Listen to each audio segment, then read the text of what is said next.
Well, I have some wonderful news for you today. Did you know that the same power and presence that put the galaxies into their spin and inspires the caterpillar to transform into the butterfly is a presence that works within each and every one of us? It is this presence within that allows us to turn hatred into love and judgment into compassion so that we can express the highest and brightest version of what we were put here to express. So with that, we will sing our theme song. And before we start this song, we read something this morning, and it said, "I am free as God created me." And we think about that. I am free as God created me. Isn't that beautiful? And so this song is about freedom. I am free, I am unlimited. There are no chains that bind me. I am free, I am unlimited. Right now, right now.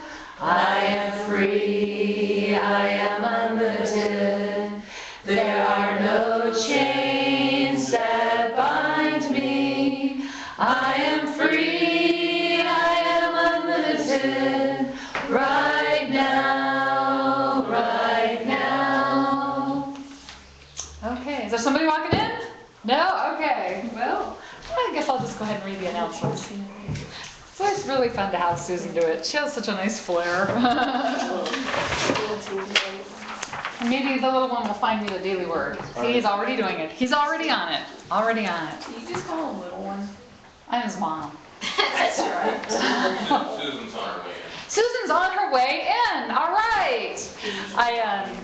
I called her this morning to give her a little warning about the races that were happening down here. Do you know what the races were? No, it just said 30 or something on a t-shirt, but I didn't get to see it. It's a marathon. I'm not sure how many miles. Okay. Maybe 5. Okay. Hi, Susan. Come on in. I found new ways to get lost out there. Oh, yeah. She had warned me. Here, I'll go ahead and do that. Thank you so much. Every year Revens has a bicycle race. Mm-hmm. I know because I've worked it before. Oh, okay. Today's Yeah. that run through Redlands. Yeah, they have runs, they have walks, they have bikes, they have every kind of race. They do, except maybe skateboards. I want to do one. That's next. It's for 2 days, Saturday and Sunday. Oh, okay.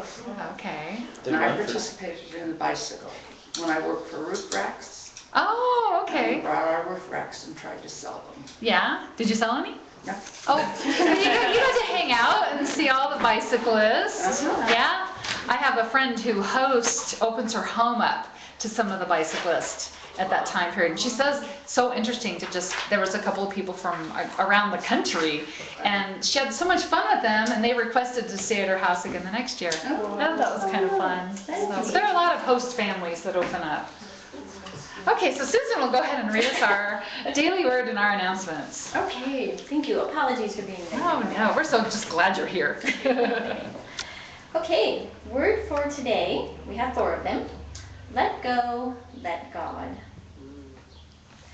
I release my concerns and trust in God.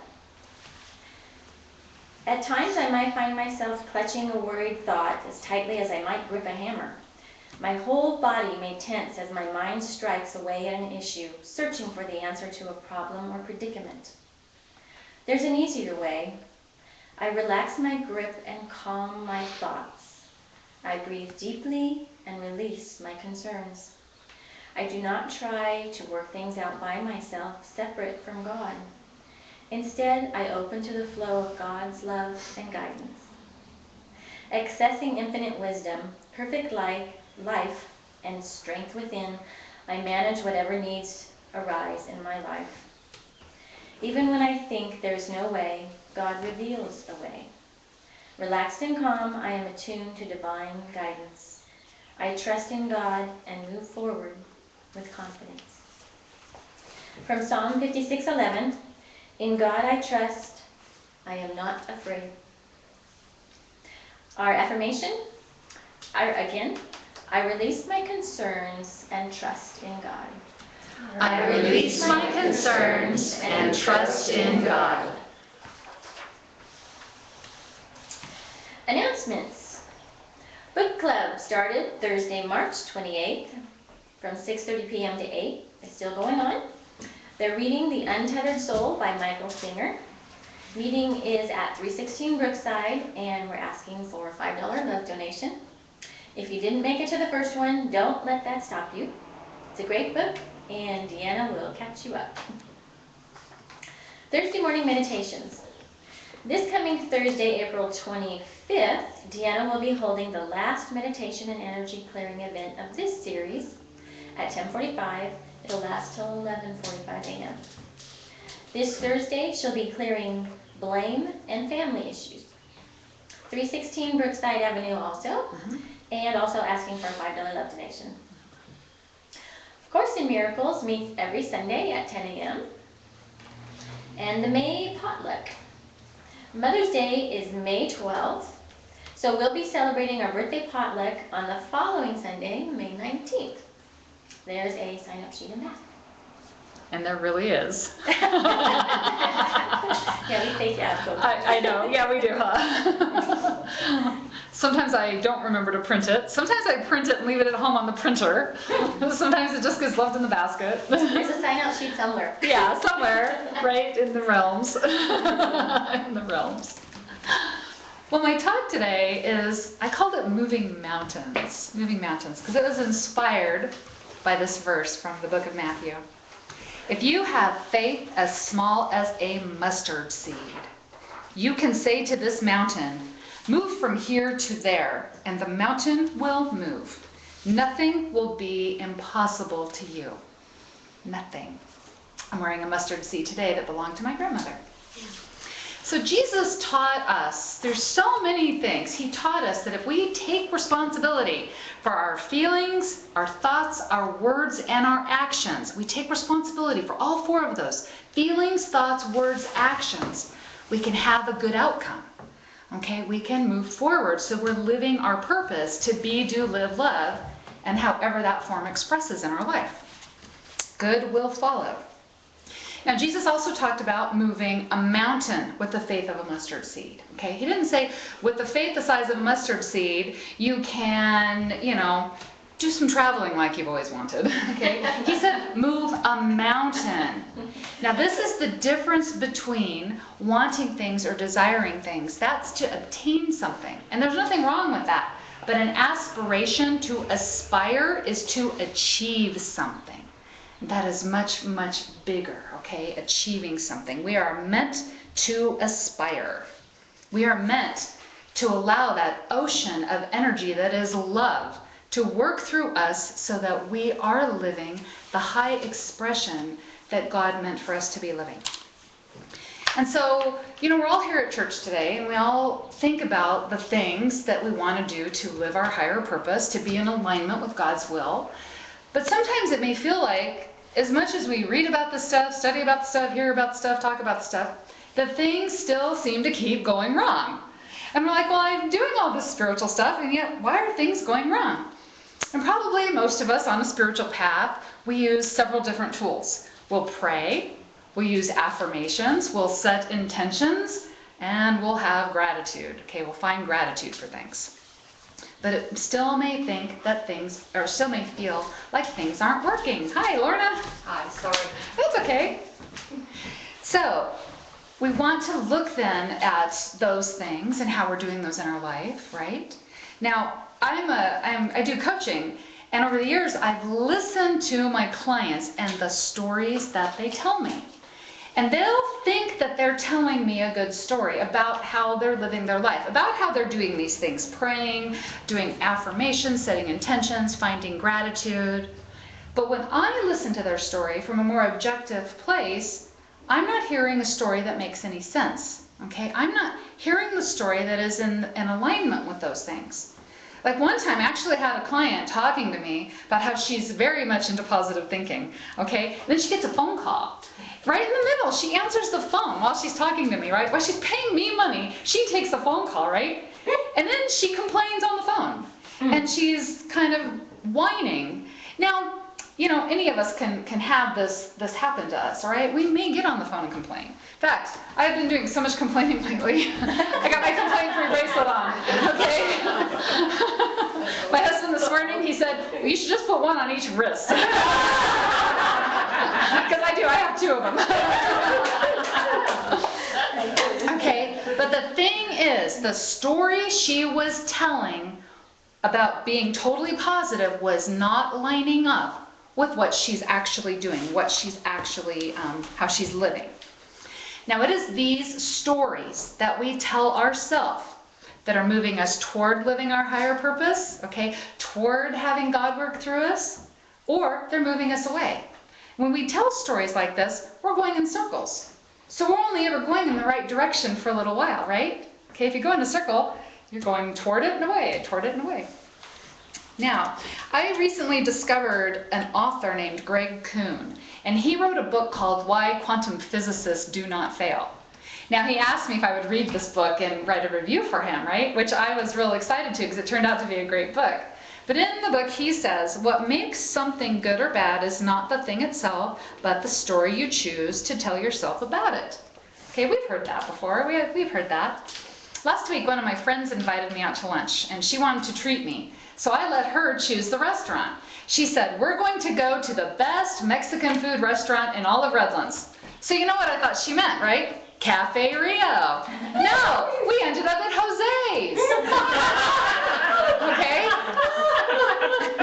Now, our stories are based on the information that we have and our preferences. Now, I've eaten at Jose's, okay? I've eaten at Cafe Rio. Now, because of my preference and the information I have, I've chosen Cafe Rio as my favorite. However, she's never eaten at Cafe Rio, so she does not know yet that Cafe Rio is the best Mexican food restaurant in Redlands. Okay? She doesn't have all the information. And when she gets it all, one of these days, she will change her mind to be in accordance, right? So that's what our story. Now, somebody who does not have the information on either one of those restaurants may say that Moo is the best restaurant, that they don't like Mexican food at all, right? So maybe they've chosen Moo to be their favorite restaurant. So we're telling our stories in a certain way that fits our life. That's just how we do it. Now, sometimes we color our story to get sympathy or help. Okay, like one time I heard my friend, a friend of mine, we were together and she was all chattery and bubbly, and her husband calls her and she got very sick to answer the phone. And she wanted him to run to the grocery store and run some errands, right? So the story she told him was she wasn't doing so hot, right? So he would take care of this stuff for her. She got off the phone and she was just like, blah, blah, blah, blah, blah again, right? Okay? So that was her story.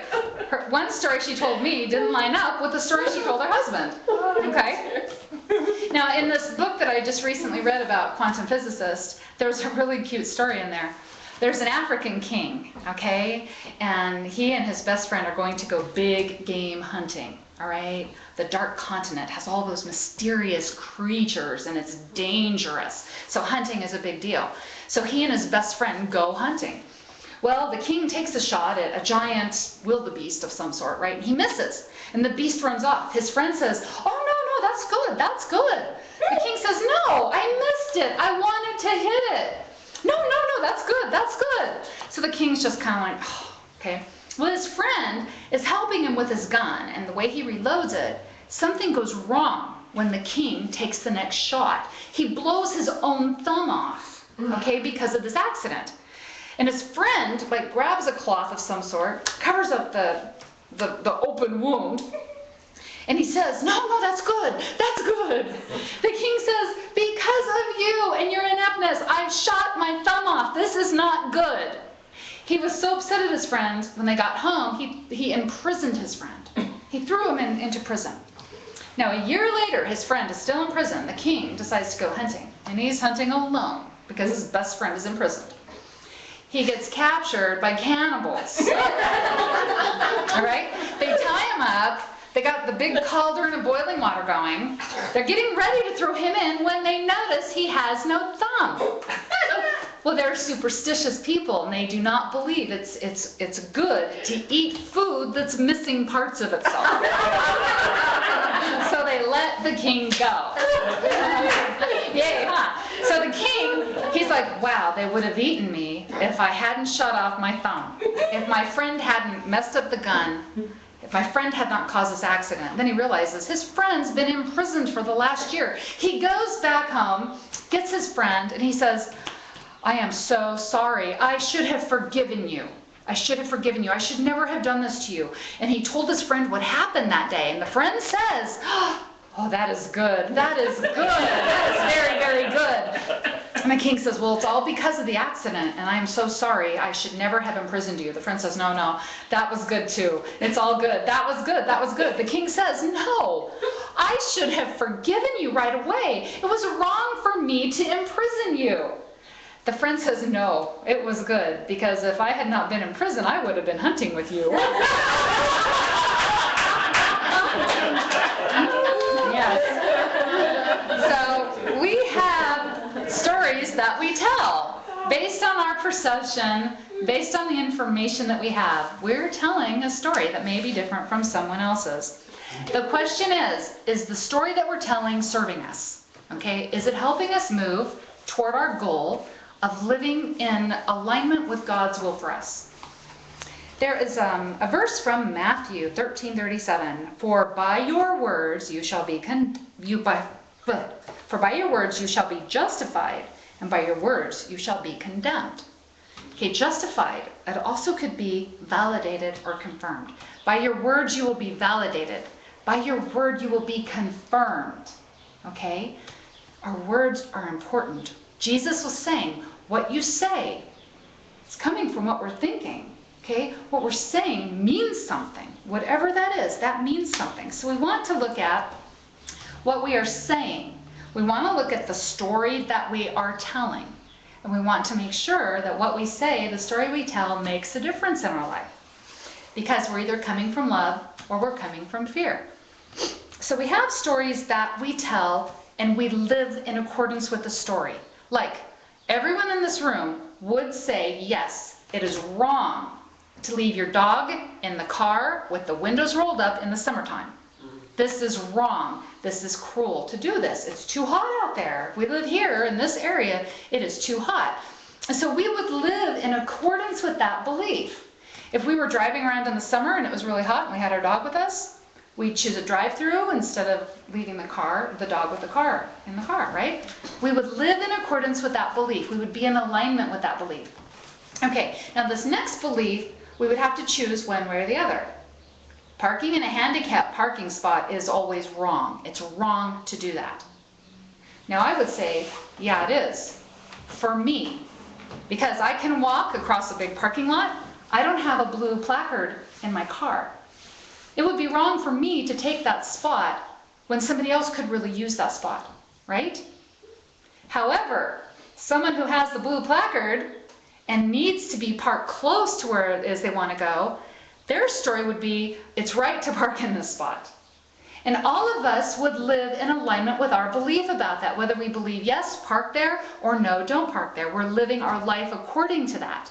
Some of us will park in that spot because we have the plaque. Some of us will not. We'll park farther away and walk. Okay?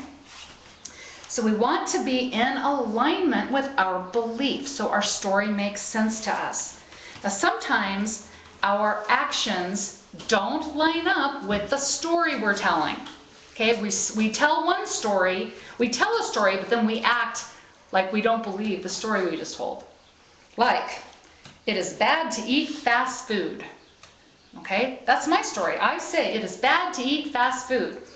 Then a week ago, Saturday, we were helping some friends move some stuff into storage. And I was the one who was making the lunch run, which was a big stack of pizzas. Because most of the people helping were kids, and you know, pizza is like, you know, the life force to them, right?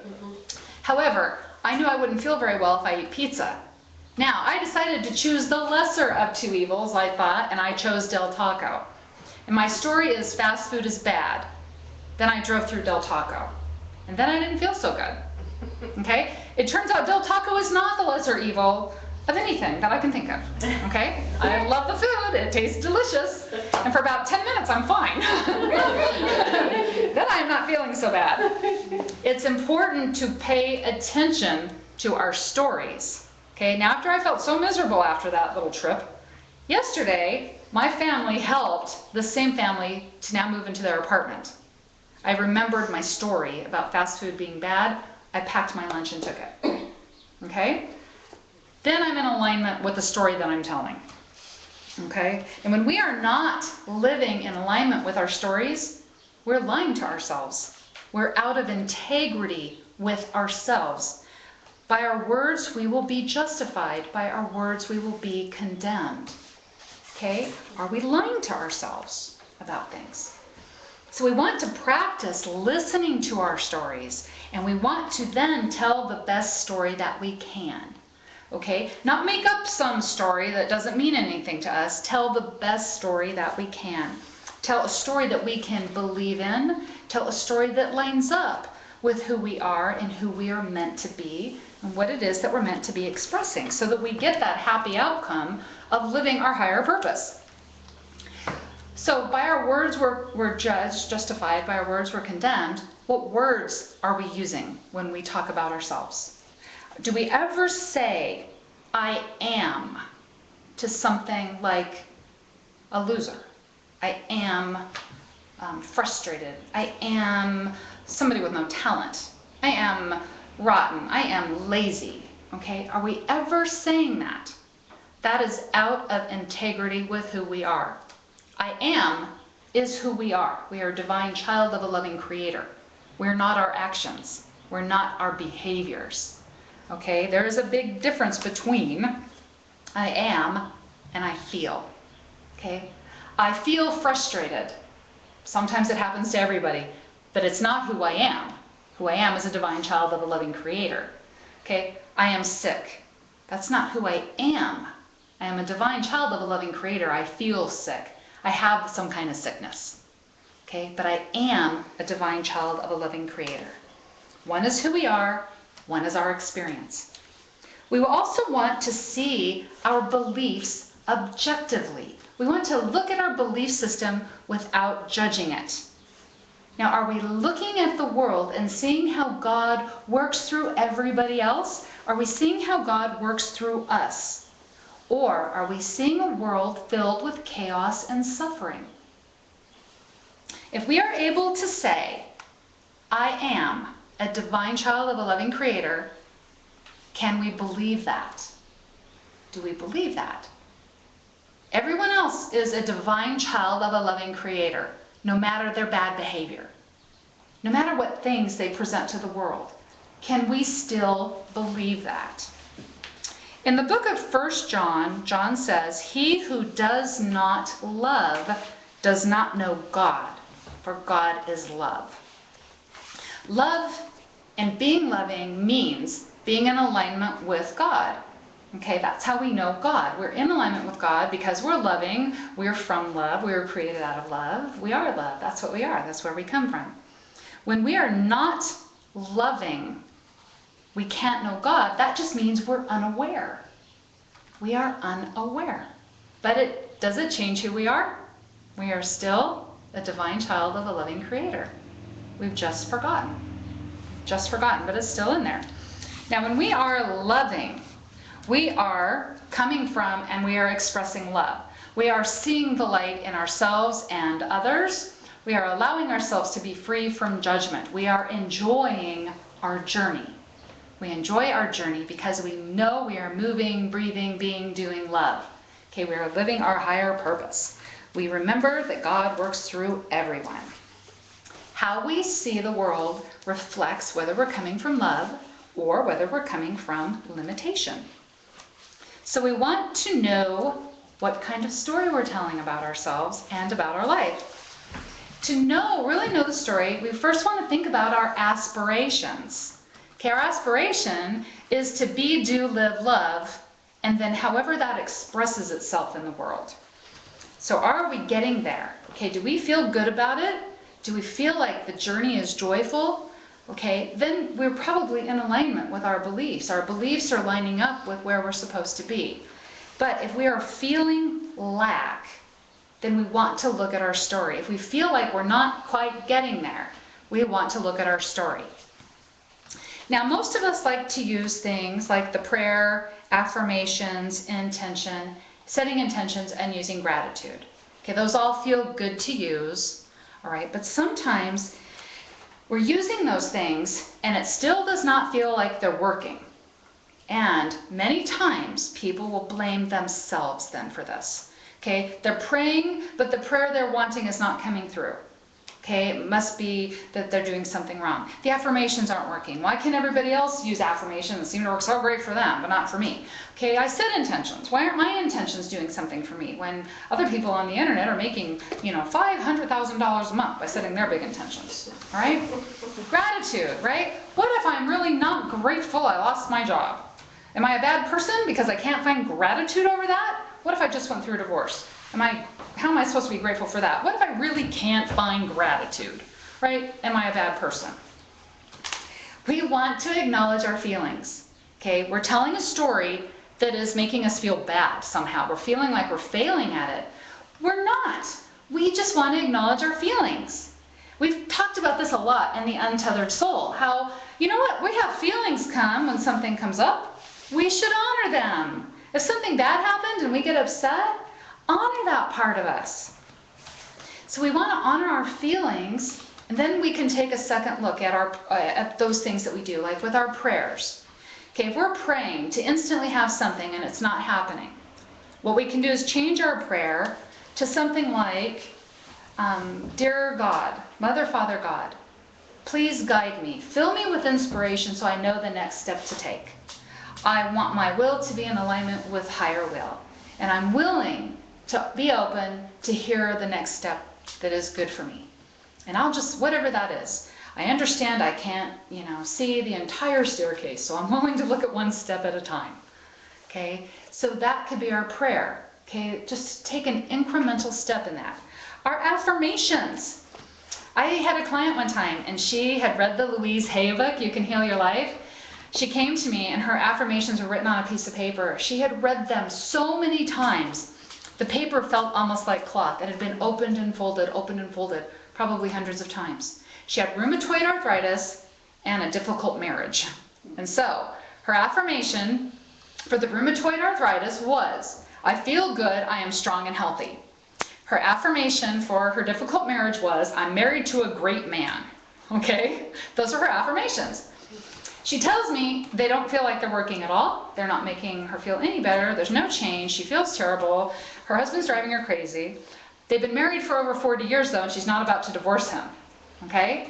So we looked at these affirmations and maybe thought they were a little too grandiose. Okay? So I talked her into trying a new set of affirmations first, before just chucking the whole thing, right? So her affirmation for her marriage was, I am getting better about communicating my feelings.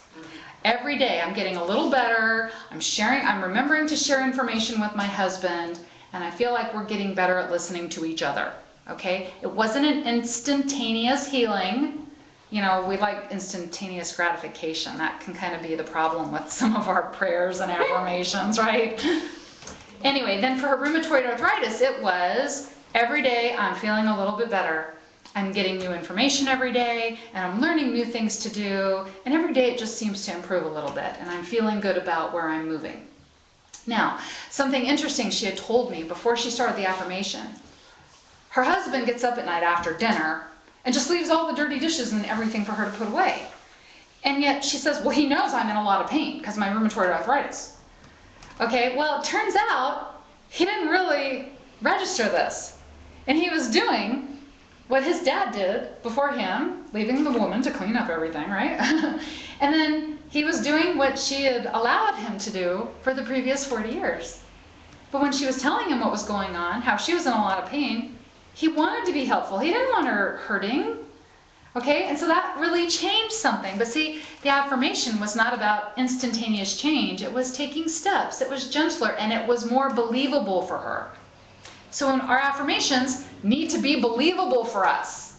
Our prayers need to be believable for us. When we're asking for something and it's not coming back to us, we're punishing ourselves, or we think God's punishing us, okay, we need to take a different approach. God doesn't will for us suffering. Intention setting, that's another one. I took an online course a few years ago from a guy named Joe Vitale, who was in the movie The Secret. He's known as Mr. Fire, okay, on fire. And in this course, it was all about setting intentions. I will make $500,000 this month, right? I wasn't buying into that. That was out of my point of reference. $500,000 in 1 month. And at the time, I didn't have the sense to change it to a figure that I liked better. So I was just like, well, this is the course for rich people. Okay.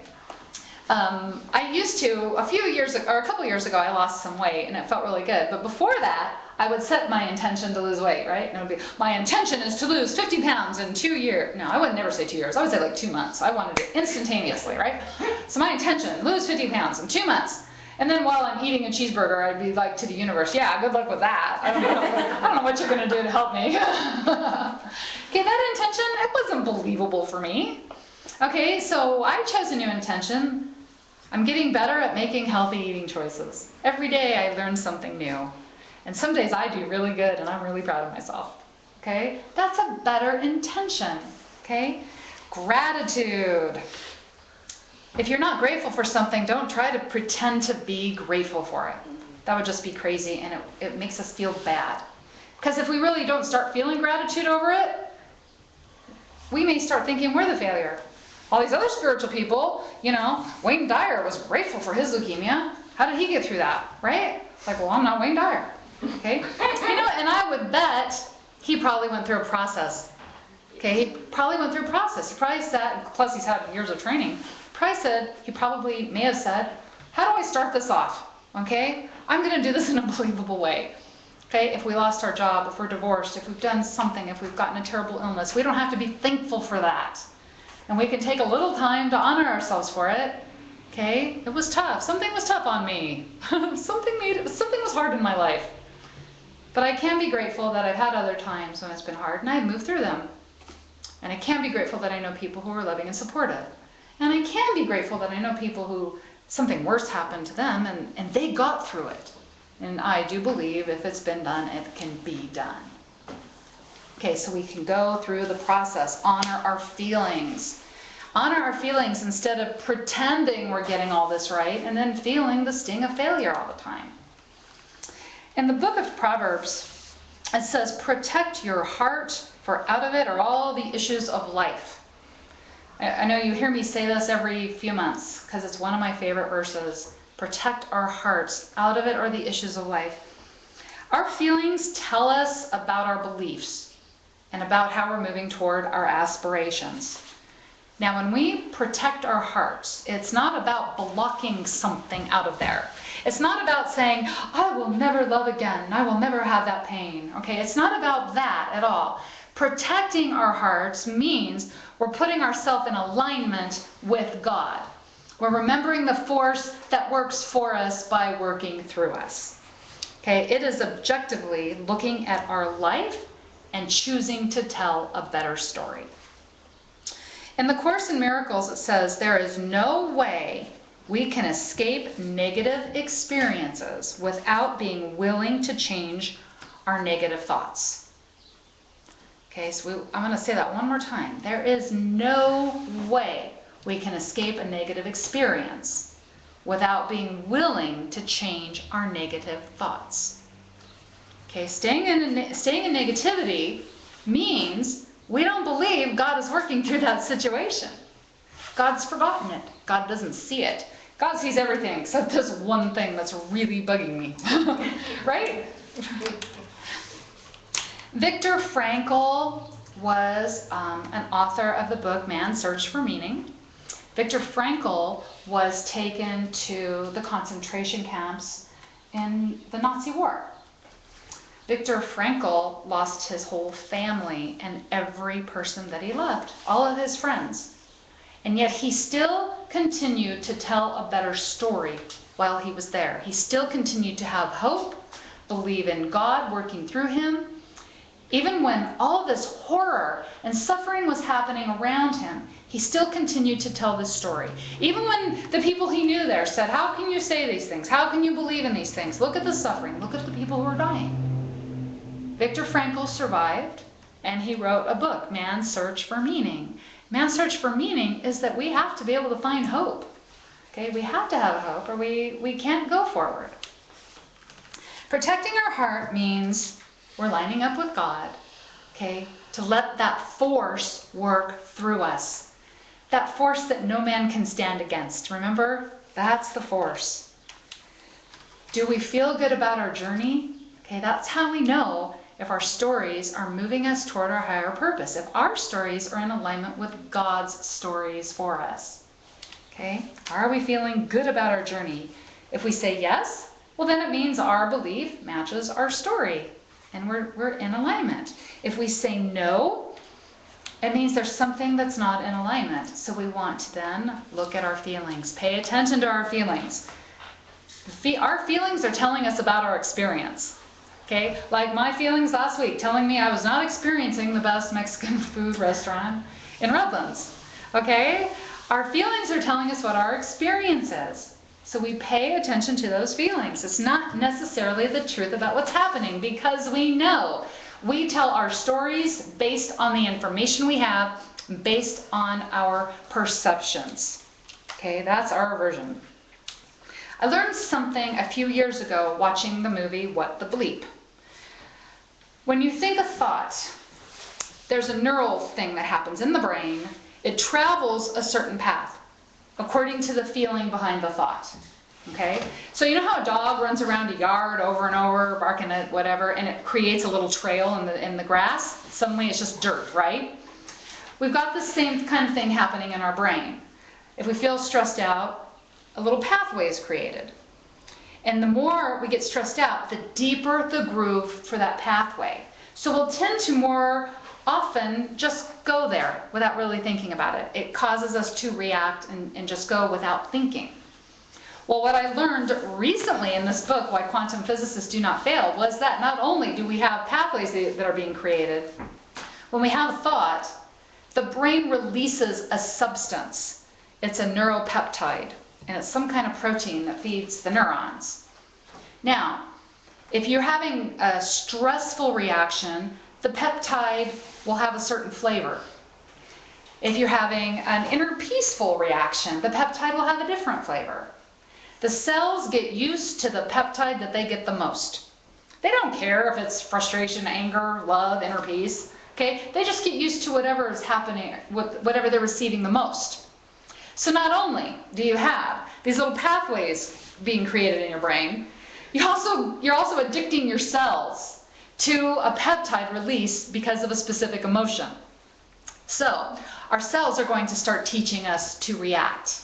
Now, I remember years ago, I had this friend named Tony, and we worked together when we were both massage therapists. And at the time, I was still in my 20s, and I was the kind of person who I'd drive down the freeway. If you were driving faster than anybody else, you were allowed in the fast lane. Otherwise, if you're driving slow, get over, right? Get over to the other slow lane.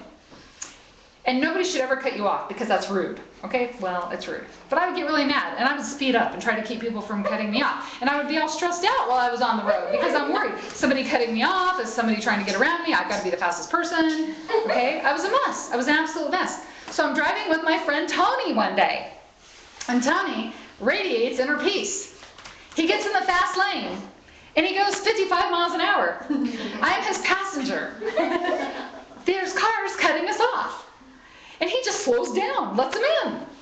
Okay? Now, he was not having the reaction I expected him to have, right? Which was my reaction. Tony's neuropeptides fed off inner peace. Mine fed off I don't want anybody cutting me off on the freeway, so I'm going to get really stressed out and frustrated. Okay, that was the neuropeptide I was creating, and I wasn't even driving the car. It was just a situation. But I saw it one way, he saw it a completely different way. I had one reaction, he had a completely different reaction. Luckily, we can change this. We can change this. Just like we can go off sugar for 6 weeks, and we'll lose the craving for sugar right after, I think it's 6 weeks. Okay, we can also make the effort to change what kind of neuropeptides our cells are craving by just paying attention to our feelings. And we always know how we're feeling. We know if we're frustrated, we know if we're feeling inner peace, we know if we're feeling loving, okay, we know if we're angry. In the book of Proverbs it says, a joyful heart is good medicine. Good medicine. But a crushed spirit dries up the bones. There's a huge difference. A crushed spirit is someone who has no hope. So they can't find meaning in their life. Okay, a joyful heart is the good medicine. That's a good reason. That is a really good reason for us to watch our stories, right? And to pay attention to the emotions we're feeling. We want to have that good medicine flowing through us all the time. Now, if we keep noticing and focusing on the fact that our happy outcome has not gotten here yet, okay, we're going to be stressing out about it. I don't have this yet. I don't have this yet. I'm not accomplishing this yet. What am I doing wrong? How am I going to get this? I don't have it yet. I don't have it yet. Everybody else has it. Why don't I have it yet, right? If we're stressing out, we're not in a place of love. If we're not in a place of love, we can't know God. How are we going to create through our higher purpose if we don't even know God because we're so stressed out, right?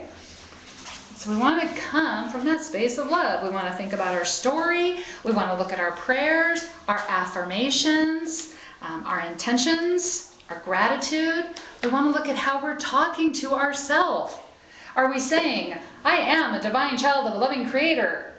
My experience is that I'm obtaining things a little slower than I'd like, but that's okay because I know that I'm a divine child of a loving creator. God will tell me the next thing I need to do. I will be inspired.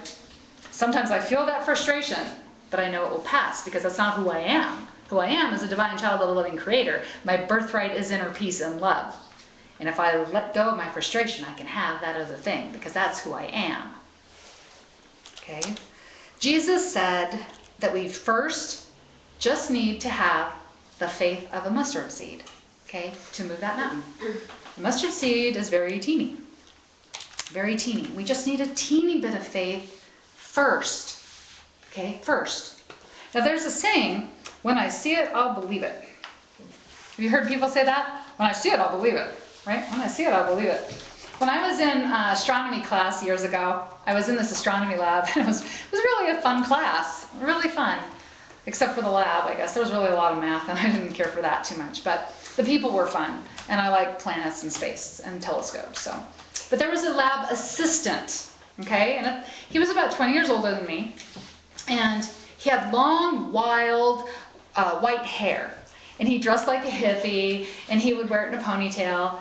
When he was a teenager, he was camping in the desert in New Mexico, and he had what he called a close encounter.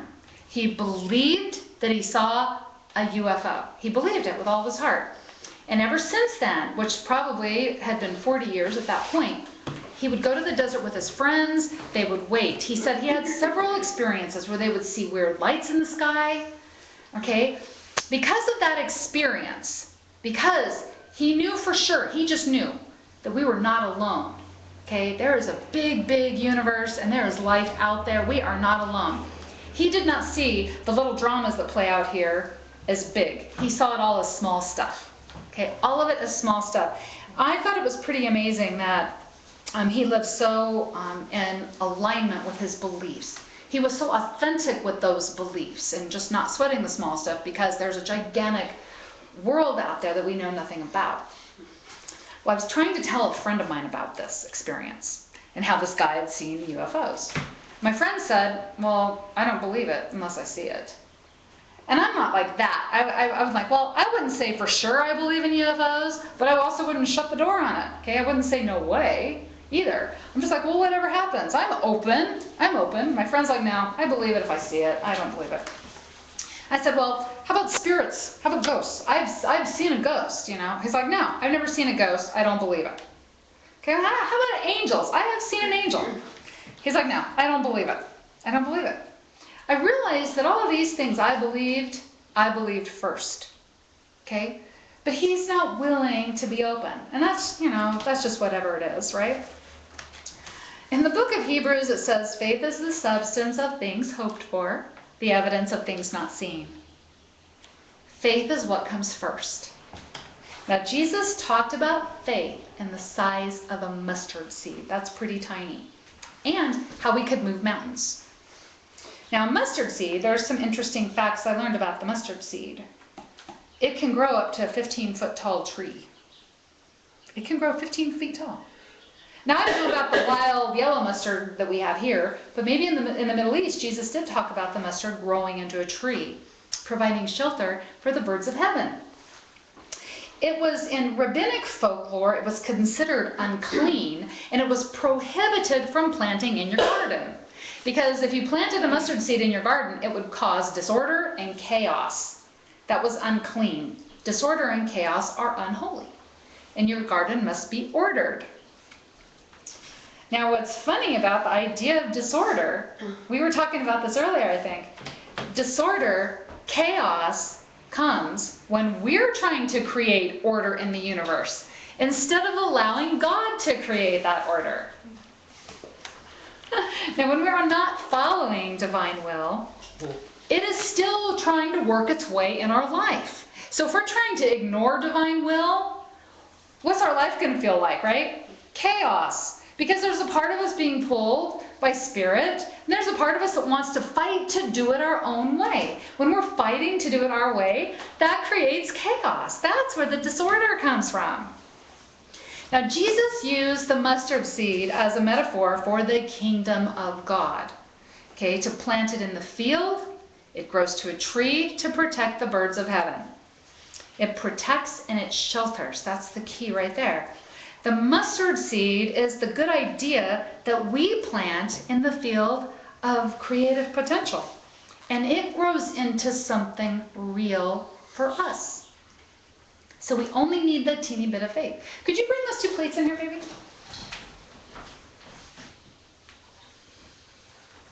I have a little something for you today. You can try to guess what it is. Everybody just, here, yeah, just hand them out and you can pass the plate around. Thank you. It is a little bag. If you look inside, you are going to see a couple of mustard seeds in there. That's great. And it's a teeny little bag. And you know, I think we have some extras. If you want to take one for a friend or something, please feel free. Yeah, take one for Hunter. Hunter needs one. Thank you.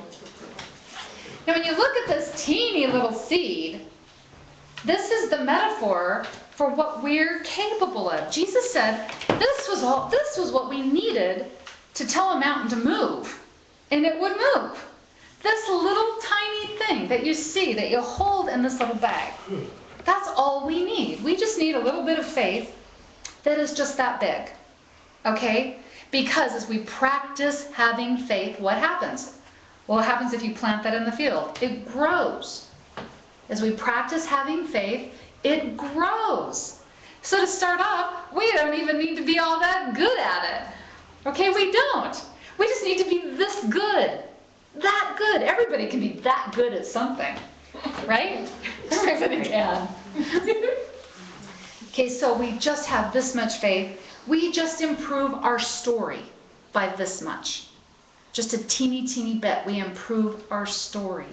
And it will also have an incremental improvement, and it will get bigger and it will grow for us.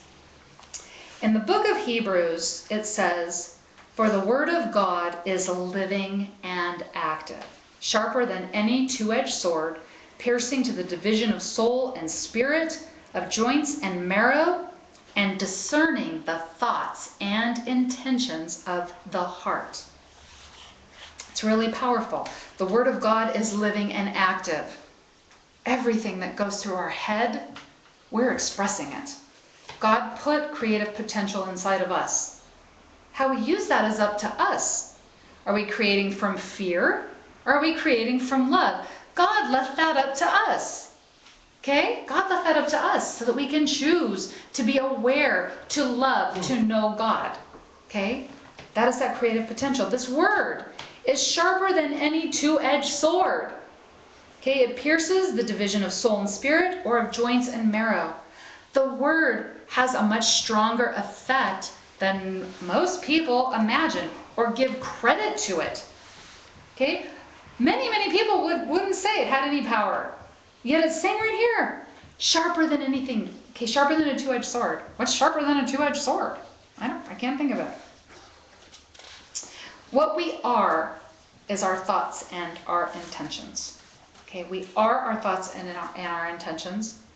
Whether they come from fear and love, they're still out there. We're still putting them out there. So what story do we want to tell? What is our story right now? Our story moving us toward our higher purpose. Our story that puts us in alignment with that force that put the galaxies into their spin. What is your story? Think about that. So until next time, remember, you are a divine expression of a loving creator. That is your truth. That is your I am statement. You're a force for good.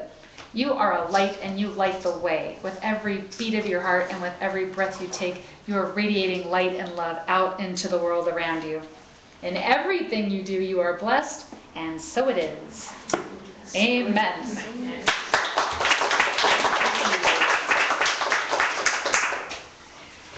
Now, Dave, could you pass the prayer box up here? Thank you, thank you, thank you. Okay, so we're going to think about that divine force that works through us, works for us by working through us, works for everybody we love and we know by working through them also. Okay, so we're going to think about the requests that are in this box right now and requests that are just floating around out there still in our head. And we'll just take a deep breath, close our eyes. We think about how to love is to know God. To love is to see God in every person, every situation.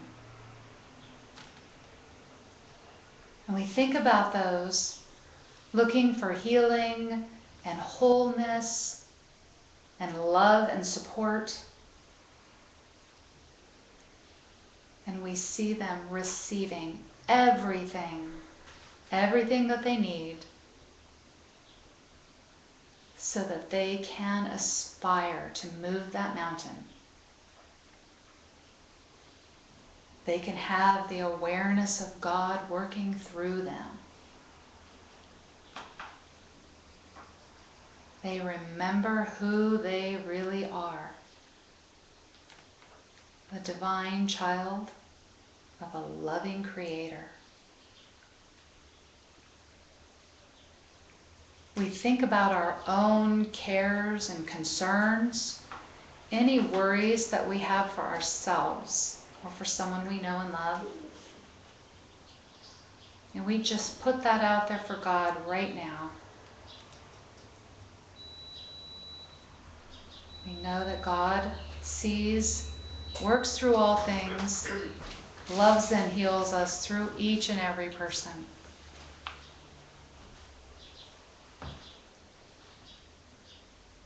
We let ourselves hold on to that complete awareness of where we come from to make it easy to love so that we know God and see God in every person. And so it is. Amen. Amen. Shall we gather in our circle?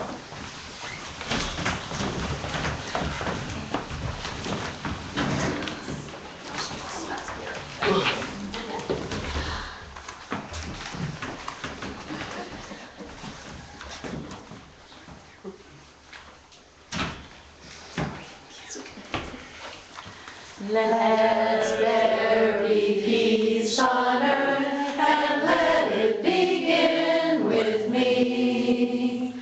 Let there be peace on earth, the peace that was meant to be. With God as our Father, and we all are we. Let us walk with each other in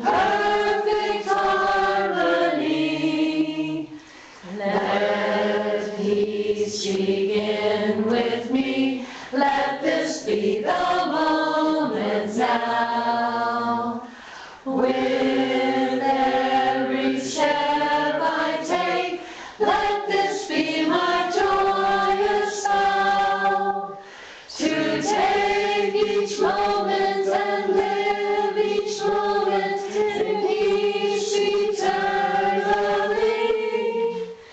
Let there be peace on earth, and let it begin with me.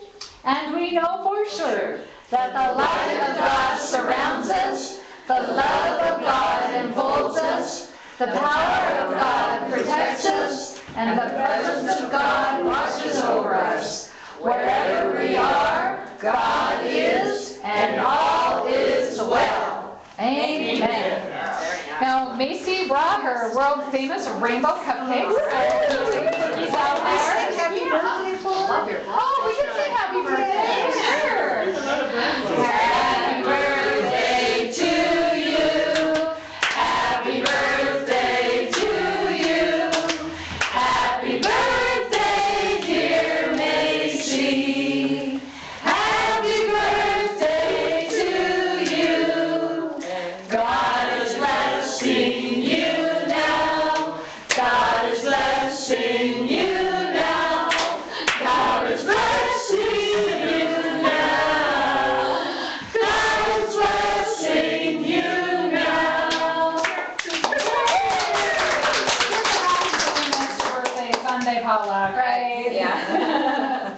So we do have our gifts for the ministry basket, and I have a square if you prefer to use your card. So thank you so much. Thank you for being here today.